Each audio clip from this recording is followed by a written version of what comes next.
শুভেচ্ছা আমন্ত্রণ। খেলাধুলা নিয়ে ইন্ডিপেন্ডেন্ট টেলিভিশনের নিয়মিত আয়োজন যত খেলায়, সাথে আছি ফেরদৌস ইসলাম। আর শুরুতেই জানাবো শিরোনাম। কাল শুরু চট্টগ্রাম টেস্ট। তামিম সাকিবের শূন্যতায় অধিনায়ক মুমিনুলের কঠিন চ্যালেঞ্জ। কন্ডিশন নিয়ে বাবরের চিন্তা।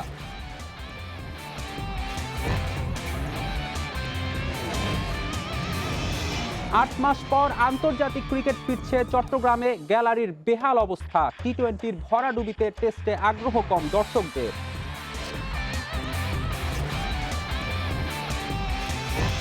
বিসিএল এর প্লেয়ার্স ড্রাফট সম্পন্ন, জমাট লড়াইয়ের আভাস। ব্যাটে বলে ভারসাম্য রাখতে ভালো উইকেট চান বাশার।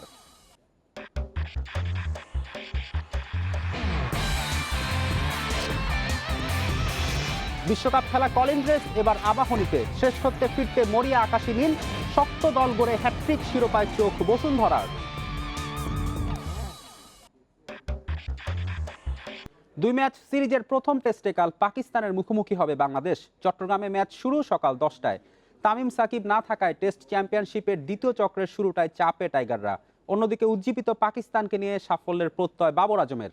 এদিকে ম্যাচের আগের দিন টাইগার স্কোয়াডে যুক্ত হয়েছেন 2 পেসার খালেদ আহমেদ ও শহীদুল ইসলাম। রঙিন পোশাকের চেয়ে সাদা পোশাকে বরাবরই দুর্বল বাংলাদেশ। টি-20তে বিধ্বস্ত টাইগারদের এবার নামতে হবে টেস্টের পরীক্ষায়। টেস্ট চ্যাম্পিয়নশিপের প্রথম আসরের দুঃস্মৃতি ভোলার মিশনে অধিনায়ক মুমিনুল পাশে পাচ্ছেন না সাকিব তামিমকে, নেই মুস্তাফিজ তাসকিনও। একাদশে তাই নতুনের আবাহন। আমার কাছে মনে হয় one of the best strong team in the world. তো টেস্টে ওদের সাথে খুব চ্যালেঞ্জিং খেলা হবে, যেটা আমার কাছে মনে হয়। নতুন যারা খেলবে, জুনিয়র যারা আছে সবার দায়িত্ব নিয়ে খেলতে হবে। তাদের জন্য একটা নতুন সুযোগ, যে অনেকদিন পর টেস্ট খেলেছে, আর একটা সুযোগ এবার নিজেকে এক্সপোজ করার জন্য, এটাকে দেখার জন্য। চট্টগ্রাম টেস্টে অভিষেকের অপেক্ষা শেষ হতে পারে ইয়াসির রাব্বির। অধিনায়কের ইঙ্গিতে 2 নতুন মুখ, জয় আর রাজার অভিষেকের সম্ভাবনা কম। ওপেনার ওটা কিন্তু টি-20 খেলা ছিল, আর এটা কিন্তু টেস্ট খেলা। তো ওটা ছেড়ে পুরো ডিফারেন্ট আপনার ফর্মে। তো ওটা নিয়ে আমি চিন্তা করছি না। আমার যে টেস্টে যারা ওপেন করবে, তারা আবার টি-20 যারা কিন্তু পুরোপুরি ডিফারেন্ট। স্পিনার প্রাধান্য দিয়ে 1 পেসার নাকি 2 পেসার নাকি 2 স্পিনার নীতিতে খেলবে বাংলাদেশ, সে এক বড় প্রশ্ন। বাংলাদেশ বরাবরই একাদশ নিয়ে এক প্রস্থ নাটকে অভ্যস্ত। সেখানে চাপমুক্ত পাকিস্তান ম্যাচের আগের দিনই 12 জনের নাম জানিয়েছে। এখানকার কন্ডিশনটা কঠিন, মানিয়ে নিতে একটু সময় লাগে। উইকেটে গিয়ে সময় কাটাতে হয়। বাংলাদেশ অবশ্যই কঠিন পরীক্ষায় ফেলতে পারে। সাদা পোশাকে 2 দশক পার হলেও পাকিস্তানের বিপক্ষে এখনো জয়হীন বাংলাদেশ। 9 ম্যাচে টাইগারদের সঙ্গী 8 হারের তিক্ততা। এমন সমীকরণ আর সাম্প্রতিক ফর্ম বিচারে চ্যালেঞ্জের মুখে মুমিনুলের দল। লড়াইটা টেস্ট র্যাঙ্কিংয়ের 5 বনাম 9-এর। শক্তিমত্তা ও র্যাঙ্কিংয়ে যেমন পার্থক্য স্পষ্ট, তেমনি গেলবারের টেস্ট চ্যাম্পিয়নশিপে 7 ম্যাচের একটিতেও জিততে পারেনি টাইগাররা। এটাই স্পষ্ট যে টাইগারদের পায়ের নিচে মাটি এখনো শক্ত হয়নি। ঘরের মাঠে এবার মিশন শুরু করবে শক্তিশালী পাকিস্তানের বিপক্ষে। নতুন প্রজন্মের আধিক্য নিয়ে অভিজ্ঞ পাকিস্তানকে রুখে দেওয়ার কৌশল টাইগারদের। Mohammad Nazim, independent news, Zahur Ahmed Chowdhury stadium, Chattogram. টি-20তে ভরাডুবির প্রভাবে চট্টগ্রাম টেস্ট নিয়ে খুব বেশি আগ্রহ নেই দর্শকদের। একই সঙ্গে জহুর আহমেদ চৌধুরী স্টেডিয়ামের গ্যালারির অবস্থা বেহাল। বিসিবির কাছে স্টেডিয়াম সংস্কারের দাবি জানাচ্ছে ভক্তরা। একই সঙ্গে আশা টাইগাররা তাদের সেরাটাই দিবে মাঠে। বিরতিটা 8 মাসের। এর মধ্যে আন্তর্জাতিক ক্রিকেট হয়নি জহুর আহমেদ চৌধুরী স্টেডিয়ামে। বাংলাদেশ পাকিস্তান প্রথম টেস্ট দিয়ে শেষ হচ্ছে অপেক্ষা। ভক্তদেরটা তো আরও বেশি, প্রায় 26 মাসের। কিন্তু এতদিনের অপেক্ষার পরও টেস্ট নিয়ে চট্টগ্রামবাসীর খুব একটা আগ্রহ নেই। স্টেডিয়াম থেকে কাউন্টারের দূরত্ব প্রায় 1 কিলোমিটার। টিকিট ভেন্যু দূরে থাকায় বাড়তি বিড়ম্বনা দর্শকদের। ছুটির দিনে খেলা শুরু, তারপরও সেভাবে নেই টিকিটের চাহিদা। এর মাঝেও আছে ব্যতিক্রম। ছেলের আশা পূরণে শারীরিক প্রতিবন্ধকতাও দমিয়ে রাখতে পারেনি বাবাকে। এসেছেন টিকিট নিতে। ছেলের আশা পূর্ণ করার লাগেই আমি টিকিটটা লইলাম। আমার জানা মতে প্রতিবন্ধীদের জন্য কোটাকোলা আছে, ছাড় আছে সব কিছুতেই, কিন্তু এখানে আমি ছাড় পাইলাম না। জহুর আহমেদ চৌধুরীর ভাঙা গ্যালারির মতোই টাইগারদের সাম্প্রতিক পারফরমেন্স, যেন খেলা আয়োজনের জন্যই নিছক আনুষ্ঠানিকতা। গ্যালারির অর্ধেক অংশে নেই চেয়ার, যাও আছে তা আবার ভাঙাচোরা। এসব নিয়ে দারুণ হতাশ দর্শকরা। এগুলা দেখলে বাংলাদেশের প্রতি একটা কি ব্যাড ইমেজ তৈরি হবে। আমি বলবো দ্রুত এই সমস্যার সমাধান করার জন্য ভালো সিটগুলো ঠিকমতো পরিষ্কার পরিচ্ছন্ন এবং ঠিকভাবে নতুন চেয়ার লাগানোর জন্য বিসিবির প্রতি অনুরোধ থাকবে চট্টগ্রাম জহুর আহমেদ চৌধুরী স্টেডিয়ামে যাতে দ্রুত উন্নতি করে ডেভেলপ করা হয়। তারপরও সব কষ্ট দূর করতে পারেন ক্রিকেটাররা। মাঠে তাদের ভালো খেলা টেস্টের পরের দিনগুলোতে দর্শক বাড়াবে। আধার কাটিয়ে সাগরিকা আলোকিত হবে সমর্থকদের আলোয়। চট্টগ্রাম ক্রিকেট প্রেমী অবশ্য অনেক বেশি, সবাই চায় যে বাংলাদেশ যেহেতু টি-20 সিরিজ খারাপ করছে, টেস্টটা অবশ্য ভালো করবে, সেজন্য সবাই আশাবাদী। শত হতাশা ডুবাবে তোমায়, হয়েও না নিরাশ। হতাশা ভুলে ভক্তদের উৎসাহে আত্মবিশ্বাসের সঞ্চার হোক মুশফিক মুমিনুলদের। সাদা পোশাকে পারফরমেন্সটা রঙিন হোক, প্রত্যাশা সমর্থকদের। Mohammad Nazim, independent news, Zahur Ahmed Chowdhury stadium, Chattogram. Bangladesh cricket league BCL এর প্লেয়ার্স ড্রাফট হয়েছে আজ। জাতীয় দলের তারকা ক্রিকেটার নিয়ে ভারসাম্যপূর্ণ দল গড়েছে ইসলামী ব্যাংক ইস্ট জোন। ঘরোয়া ক্রিকেটে নিয়মিত পারফরমারদের উপর আস্থা বিসিবি নর্থ জোনের, পিছিয়ে নেই বিসিবি সাউথ জোন ও ওয়ালটন সেন্ট্রাল জোনও। বুধবার শেষ হয়েছে জাতীয় ক্রিকেট লিগ। আগামী মাসে মাঠে গড়াচ্ছে franchise league BCL. Tamim, Mominul, মুশফিকদের নিয়ে শক্ত দল ইসলামী ব্যাংক ইস্ট জোনের। তবে জাতীয় দলের ব্যস্ততায় তাদের পাওয়া যাবে কমই। দুই ফরম্যাটের লিগে ওয়ানডেতে ওদের পাওয়ার আশা। ঘরোয়াতে ইমরুল পারফর্ম করছেন, কিন্তু জাতীয় দলের দরজা খুলছে না। তাই ফেরার লড়াইয়ে বিসিএলকে মঞ্চ হিসেবে নিচ্ছেন বাঁহাতি এই ব্যাটার। সবসময় চাই যে টিমে কামব্যাক করা, ওই জন্য প্র্যাকটিস করি বা আমার ম্যাচে গিয়ে রান করার চেষ্টা করি। সবসময় আসলে সাকসেসফুল হওয়া যায় না। ঘরোয়াতে নিয়মিত পারফর্মারদের নিয়ে ঘর গুছিয়েছে বাকি তিন দল। নাইম, সানজামুল নর্থ জোনের ভরসা। যুব বিশ্বকাপ জয়ী শামীম, ইমন, তানজিদরাও আছেন দলটিতে। লেগ স্পিনার বিপ্লব থাকলেও একাদশে জায়গা নিয়ে থাকছে শঙ্কা। বিপ্লব তো নো ডাউট যে ন্যাশনাল প্লেয়ার, তো আমরা ওই হিসাবেই কিন্তু বিপ্লবকে রাখছি। সো আমাদের যদি অপরচুনিটি থাকে ওকে ইনশাল্লাহ ভালো জায়গায় আমরা খেলানোর চেষ্টা করছি।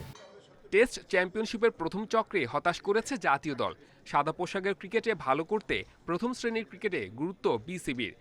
টেস্ট টিমের দিকে তাকান, ডেফিনেটলি আমাদের এখনও কিছু ম্যাচ উইনিং বোলার দরকার, যারা ম্যাচ জেতাতে পারে, 10 উইকেট নিতে পারে নিয়মিত বেসিসে। সো ডেফিনেটলি বিসিএলে এবং যখন ফার্স্ট ক্লাসটা খেলি আমরা সেদিকেই একটু নজর থাকে, এবং আরেকটা দিকে বেশি নজর থাকে যে ব্যাটসম্যানরা লম্বা সময় ধরে ব্যাটিং করতে পারছেন কিনা। ডেফিনেটলি আমরা চাই যে চ্যালেঞ্জিং উইকেটে ব্যাটসম্যানরা লম্বা সময় ধরে ব্যাটিং করুক। 12 ডিসেম্বর মাঠে গড়াবে বিসিএল। 2 দিন আগে করোনা পরীক্ষা শেষে হোটেলে উঠবে ক্রিকেটাররা। Saiful Majumdar, independent news. নারী ওয়ানডে বিশ্বকাপের বাছাই পর্বে বড় ধাক্কা খেয়েছে বাংলাদেশ। পাকিস্তানের বিপক্ষে বড় সাফল্যের পর হারতে হলো থাইল্যান্ডের কাছে। বৃষ্টি আইনে রুমানা সালমাদের হার 16 রানে। শুরুতে শারমিন আক্তার ও অধিনায়ক নিগার সুলতানা আউট হন 1 রান করে। এরপর ফারজানা হকের সঙ্গে জুটি গড়েন মুর্শিদা খাতুন। মুর্শিদা 46 করে আউট হলেও ফারজানা তুলেছেন 50। শেষ পর্যন্ত 8 উইকেট হারিয়ে 176 করে বাংলাদেশ। টার্গেটে নেমে দুর্দান্ত ব্যাট করে থাইল্যান্ডের মেয়েরা। ওপেনিং জুটিতে সোরনারিন ও নাত্থা খান তুলেন 97 রান। এরপর জয়ের লক্ষ্যেই থাকে তারা। 2 উইকেটে 132 রান তোলার পর আলোক স্বল্পতায় খেলা বন্ধ হয়ে যায়। এরপর আর খেলা শুরু করা সম্ভব হয়নি। তাতে বৃষ্টি আইনে বাংলাদেশ হেরে যায়। এই হারে সুপার 6-এ ওঠার লড়াইটা কঠিন করে ফেললেন জাহানারা সুপ্তারা।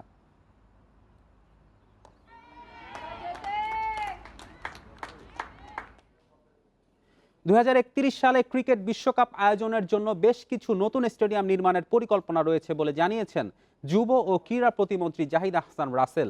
এছাড়াও আন্তর্জাতিক স্টেডিয়ামগুলো আধুনিকায়নের কথাও বলেছেন তিনি। সন্ধ্যায় গাজীপুরের শফিপুরে আনসার ও ভিডিপি একাডেমিতে বঙ্গবন্ধু নবম বাংলাদেশ গেমসে অংশগ্রহণকারী বাংলাদেশ আনসার ও গ্রাম প্রতিরক্ষা বাহিনীর খেলোয়াড় ও কোচদের সংবর্ধনা অনুষ্ঠানে তিনি এসব কথা বলেন। বঙ্গবন্ধু নবম বাংলাদেশ গেমস 2020-এ 133টি স্বর্ণ, 80টি রৌপ্য এবং 97টি তাম্র পদক অর্জন করে পঞ্চমবারের মতো চ্যাম্পিয়ন হয় বাংলাদেশ আনসার ও গ্রাম প্রতিরক্ষা বাহিনীর ক্রীড়া দল।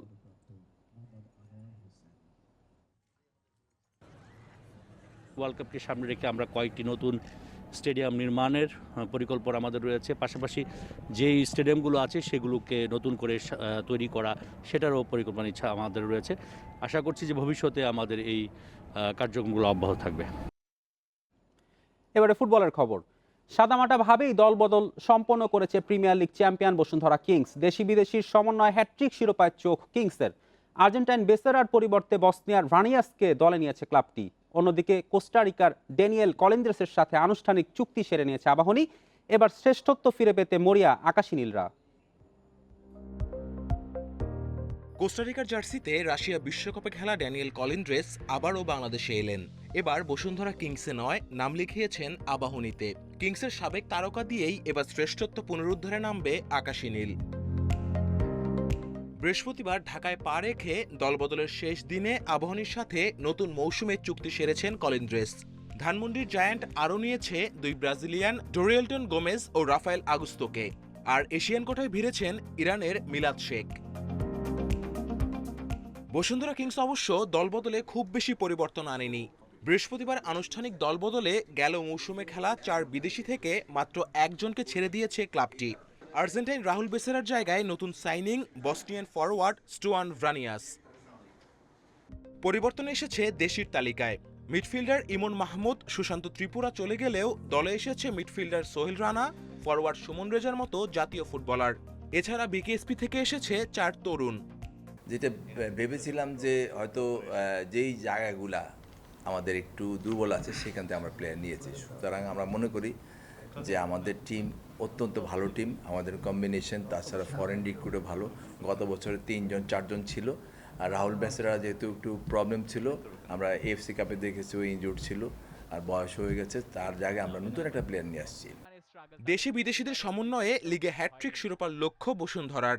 স্বাধীনতা কাপেই কম্বিনেশন ঠিক করে নেবে ব্রুজনের দল। Kamrul Hasnat, independent news, Dhaka. শেষ মুহূর্তের গোলে মেরিনার ইয়াংসকে হারিয়ে প্রিমিয়ার লিগ হকির শিরোপা লড়াই জমিয়ে দিল আবাহনী। সুপার 5-এর বিগ ম্যাচে আকাশী নীলের জয় 4-3 গোলে। রেফারির সিদ্ধান্ত নিয়ে অসন্তোষ ছিল এদিন। আধ ঘন্টার বেশি সময় খেলা বন্ধ ছিল, তবে মাঠের লড়াই হয়েছে জমজমাট। ড্র করলেই এক ম্যাচ হাতে রেখে চ্যাম্পিয়ন হতো মেরিনার্স। সোহানুর রহমান সোহানের হ্যাট্রিকে সে পথেই ছিল দলটি, কিন্তু শেষ মিনিটেই 2 গোলে অপেক্ষা বাড়িয়ে দিয়েছে আবাহনী। 14 ম্যাচে মেরিনার্সের 39 পয়েন্ট, এক ম্যাচ বেশি খেলে সমান পয়েন্ট আবাহনীর। শনিবার মোহামেডানের বিপক্ষে মেরিনার্সের ম্যাচ ড্র করলেই শিরোপা জিতবে তারা।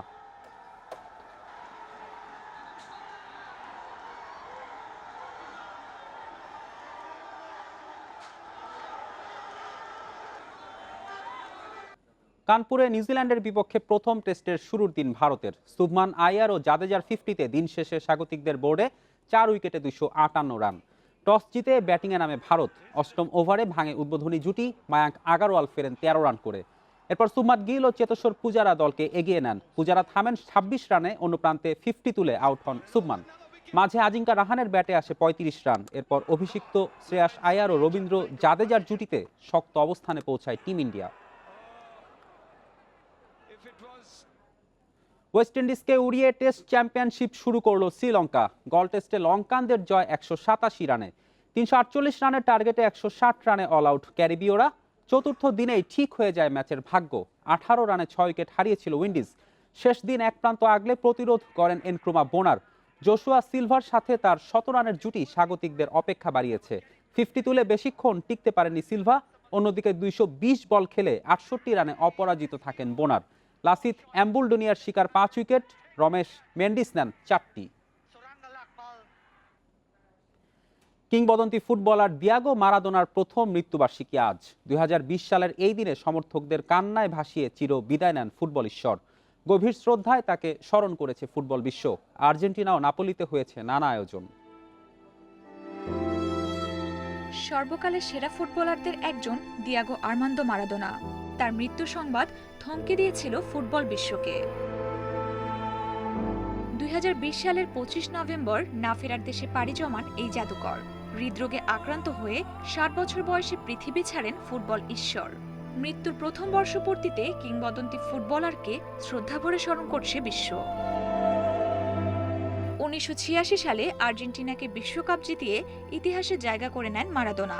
ইংল্যান্ডের বিপক্ষে কোয়ার্টার ফাইনালে তার প্রথম গোলটি হ্যান্ড অফ গড হিসেবে পরিচিতি পায়। ওই ম্যাচেই 6 ব্রিটিশ ফুটবলারকে পরাস্ত করে তার দ্বিতীয় গোলটি পরিচিত হয়েছে গোল অফ দ্য সেঞ্চুরি নামে। 1990 সালের বিশ্বকাপেও নীল সাদাদের ফাইনালে তোলেন তিনি। দেশের হয়ে 91 ম্যাচে 34 গোল করেছেন এই ফুটবল জাদুকর। অনেক বছর পর আমরা কোপা আমেরিকা জিতেছি, কিন্তু মারাদোনা দেখেননি।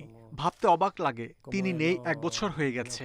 মনে হচ্ছে যেন কালই হারিয়েছি। তার সাথে সেরা মুহূর্ত কাটানোর সুযোগ পেয়ে নিজেকে ভাগ্যবান মনে হয়। দেশ ও ক্লাবের জন্য তার অবদান ভোলেনি ভক্ত সমর্থকরা। তার স্মরণে আর্জেন্টিনার বিভিন্ন শহরে আঁকা হয়েছে দেয়ালচিত্র। প্রতিটি মুখচিত্রই মারাদোনার। তিনি দেশের জন্য অনেক কিছু করেছে। গরিব প্রতিবেশীদের বন্ধু ছিল। একের ভেতরে অনেক ছিলেন মারাদোনা। তাকে অমর করে রাখতেই দেয়াল জুড়ে তার প্রতিকৃতি আঁকা হয়েছে। ক্লাব ফুটবলে মারাদোনার সেরা সময় কেটেছে ইতালির নাপোলিতে। 1987 ও 1990 সালে সেরিয়া শিরোপা জেতেন মারাদোনা। এছাড়াও 1989 ইউএফএ কাপও আসে তার হাত ধরেই। প্রিয় তারকার প্রয়াণ দিবসকে নানাভাবে পালন করছে নেপলসবাসী। এই ছিল আজকের যত খেলায় আমন্ত্রণ আমাদের পরের আয়োজনে।